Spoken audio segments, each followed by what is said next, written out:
Hello বন্ধুরা, তোমরা কেমন আছো? Aparna simple house. আমি বেশি মোটামুটি আছি। আর দেখো, ডাক্তারের কাছে আমাকে যেতে হবে, শরীরটা ভালো না। ডাক্তার বলেছে শরীরে জল একটু কমে গেছে আর একটু ব্লাড কমে গেছে। আর রান্না দুপুরের বসিয়ে দিয়েছি, ভাত আর ডিমের কারি। আর এখানে দেখো, ডাক্তার বলেছে বিট, গাজর, শসা এগুলো খেতে, ভালো বেশি বেশি করে। আর এখন ব্রেকফাস্ট খাবো, তারপরে 2-3 ঘন্টা পর ভাত খেয়ে ডাক্তার আসবে 1টা-1.30টায়। ভাত খেয়ে চলে যাবো। এই যে ডিমের কারি হচ্ছে।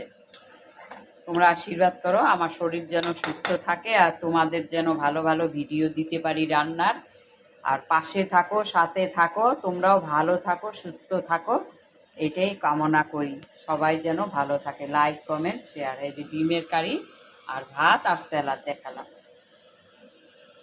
থ্যাংক